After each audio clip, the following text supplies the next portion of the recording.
Salut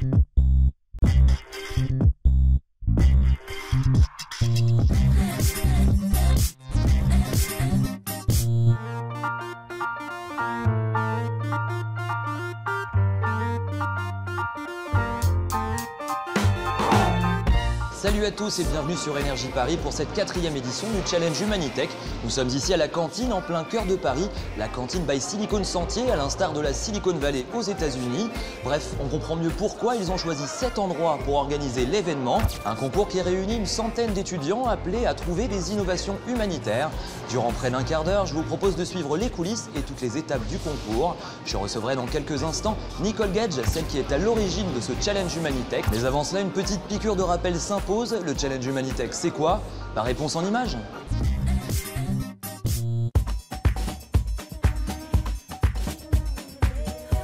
Voir loin, c'est l'une des qualités demandées aux étudiants qui souhaitent s'investir dans des actions humanitaires. Le Challenge Humanitech l'a bien compris. Ce concours, lancé sous l'impulsion de la Fondation Casque Rouge, permet aux jeunes venus de toute la francophonie d'exposer leurs projets en vue d'aider des populations dans le besoin. Condition requise, que ces projets soient novateurs et astucieux. Chaque année depuis 2009 a lieu une grande finale à Paris. Un concours, oui, mais pas uniquement.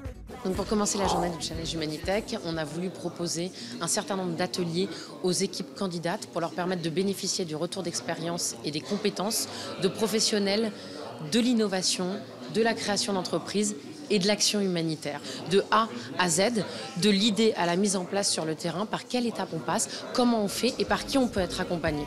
Cette année, la 4e édition a mis en concurrence 17 équipes, 150 participants issus de grandes écoles qui se confrontent dans 3 catégories: télécommunications et échange d'informations, sanitaire et social, infrastructure et logistique. Remporter ce challenge suppose d'abord de bien identifier un besoin et d'y répondre ensuite le plus efficacement possible. Et là, il faut des choses très pratiques, utiles et très simples et très bon marché. À la clé pour les lauréats, un chèque de 5 000 €. Chaque projet est évalué selon 5 critères: innovation, utilité, faisabilité, viabilité économique et éco-conception.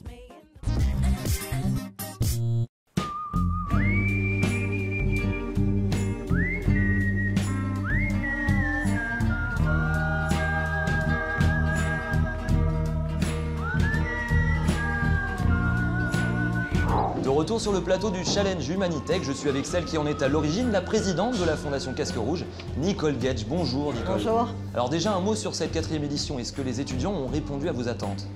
Oui, ils étaient vraiment au rendez-vous cette année encore, parce qu'ils avaient tous envie, étudiants de grandes écoles, d'écoles d'ingénieurs, etc., de concourir à ce bel appel à projet. Alors une centaine de jeunes qui viennent de France, mais pas que aussi, parce que vous avez ouvert le concours pour la 2e année consécutive à la communauté francophone.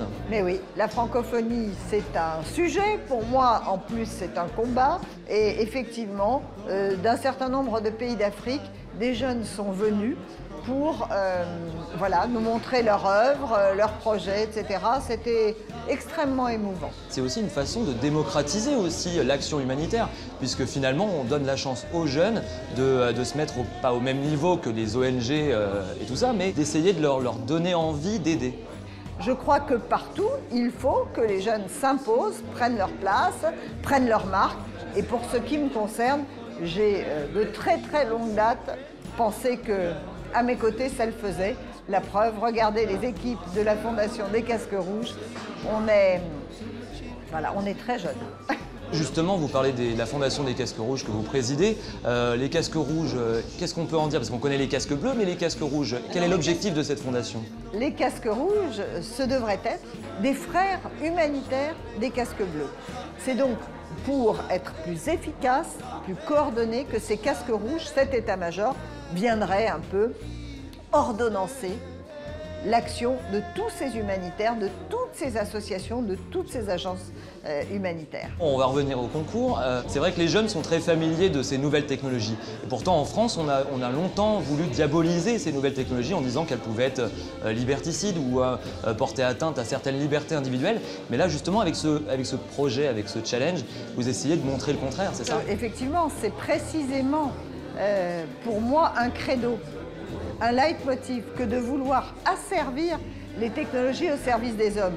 Je ne prends qu'un exemple. qui m'est très familier, celui de l'alerte enlèvement. Grâce à vous, hein. Ah oui, j'ai œuvré pour que dans ce pays, on importe cette méthode américaine, qu'on l'adapte au système français et qu'enfin, on mette du côté des victimes, en l'occurrence des enfants pour l'alerte enlèvement, les technologies qui aident à faire des recherches comme une battue géante dans tout un pays. Alors voilà une bonne idée, l'alerte enlèvement. Mais c'est quoi une bonne idée là? Parce que si on revient au concours, comment déceler la bonne idée? D'abord, il vaut mieux qu'elle soit simple. Les plus simples sont les meilleurs. Mais dans notre concours, nous faisons en sorte d'imposer aux candidats un certain nombre de contraintes, c'est-à-dire qu'on leur demande de répondre en termes d'innovation, en termes de faisabilité technique, technologique, économique et financière. Et puis, on leur demande de raisonner en termes de développement futur. Nicole Gage, merci infiniment. Merci.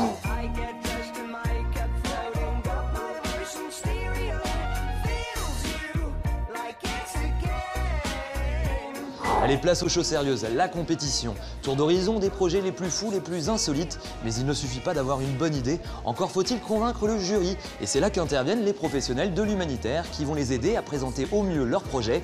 Place au workshop, c'est parti. Alimentation, santé, logement, accès à l'eau potable. Que les étudiants soient issus d'écoles de commerce, d'ingénieurs ou d'architecture, chaque équipe a bâti son projet en se fondant sur ses compétences, des projets créatifs et solidaires. On travaille sur le projet Poséidon. L'idée en gros c'est qu'on remplit une cuve avec de l'eau de mer et grâce à un système qui va chauffer et distiller l'eau, on récupère à la fin de l'eau pure. On travaille sur un projet avec la grande distribution, donc la récupération des denrées alimentaires qui vont être périmées pour éviter en fait tout le gaspillage et les redistribuer direct aux associations. Une idée aussi intéressante soit-elle doit également être bien expliquée devant un jury de professionnels et c'est là qu'interviennent les parrains du Challenge Humanitech qui leur apportent du recul, je pense. Un petit peu d'expérience. J'ai eu la chance aussi de travailler en conseil et dans la banque. Et donc du coup, on a fait beaucoup de présentations. On est souvent amené à présenter, à vendre des choses, à se vendre soi et à vendre des projets. Moi, je leur évite des fausses pistes et j'essaye de faire en sorte qu'ils présentent au mieux leur projet. Alors, quand vient l'heure de se présenter devant le jury, c'est l'aboutissement d'une grosse année de travail pour certains, avec un temps imparti de 10 minutes pour être convaincant.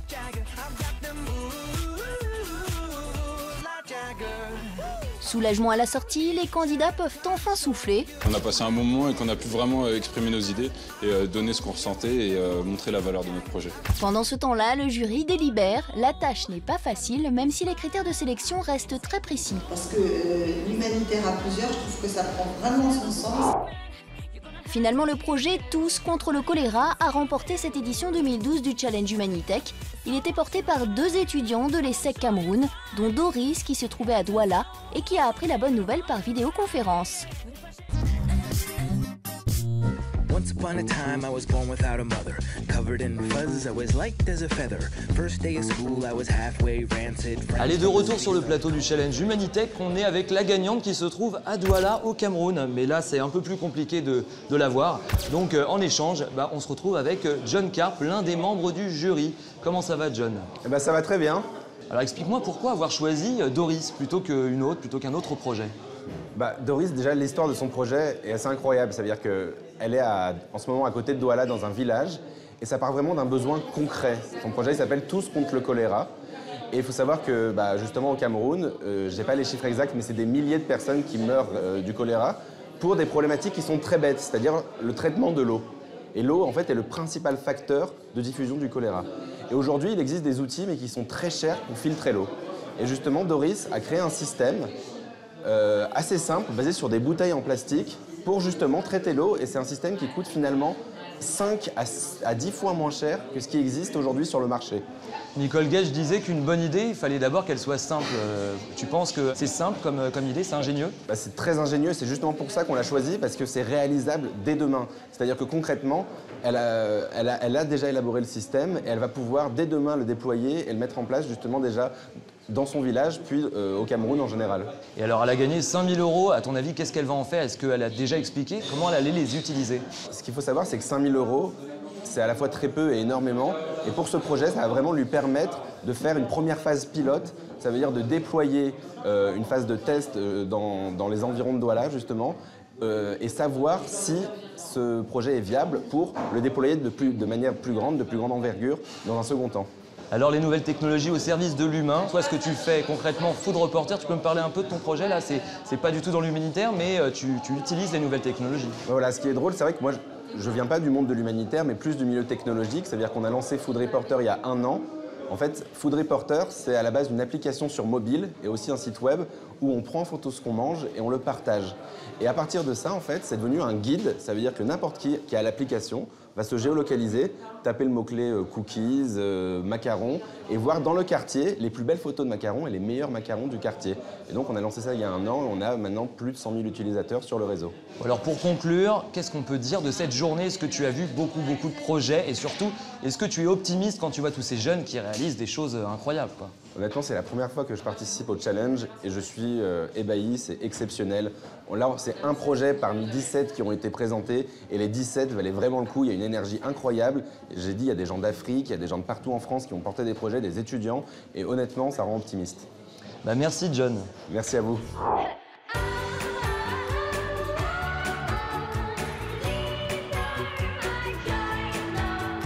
Voilà, vous connaissez maintenant les grands gagnants de cette 4e édition du Challenge Humanitech. Souhaitons-leur toute la réussite qu'ils méritent. Mais qu'en est-il des anciens gagnants? Sont-ils allés au bout de leur projet? Eh bien, on leur a posé la question.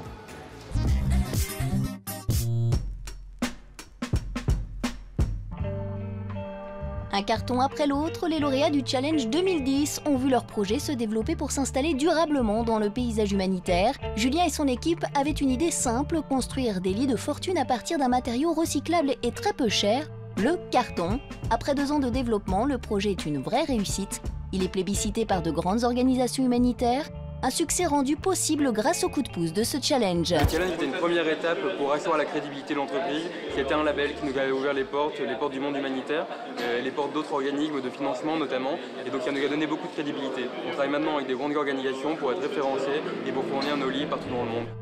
De leur projet, Julien et son équipe en ont fait une véritable entreprise qui compte bien s'imposer sur le marché humanitaire. Aujourd'hui, on est 4 personnes, donc les 2 designers qui étaient sur le projet avec le Challenge Humanitech et une personne qui a rejoint l'équipe il y a 3 mois. C'est devenu mon activité principale, donc on a un produit qu'on commence à vendre, on développe d'autres produits aussi et le but est de devenir un fournisseur innovant de matériel humanitaire. Les lauréats de l'an dernier ne sont pas en reste. Souvenez-vous, ils avaient inventé le premier serveur informatique low cost dans un jerrycan. On a pu l'envoyer en Afrique au mois de décembre. Ça a été un premier test vraiment intéressant sur le terrain, voir quelle était la réaction des gens. On va organiser un workshop en Côte d'Ivoire d'ici 1 mois et demi à Abidjan.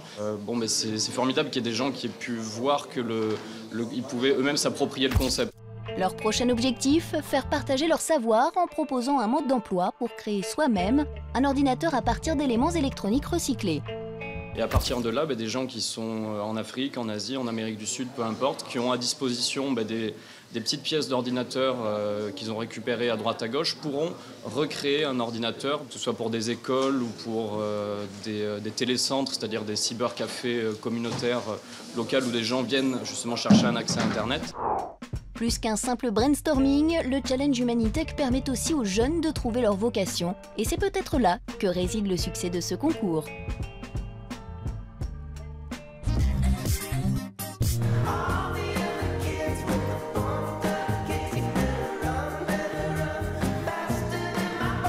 Voilà, le Challenge Humanitech, c'est déjà terminé. On se retrouve l'année prochaine avec d'autres étudiants et d'autres innovations humanitaires encore plus folles, mais toujours avec cette même envie d'aider. Ciao!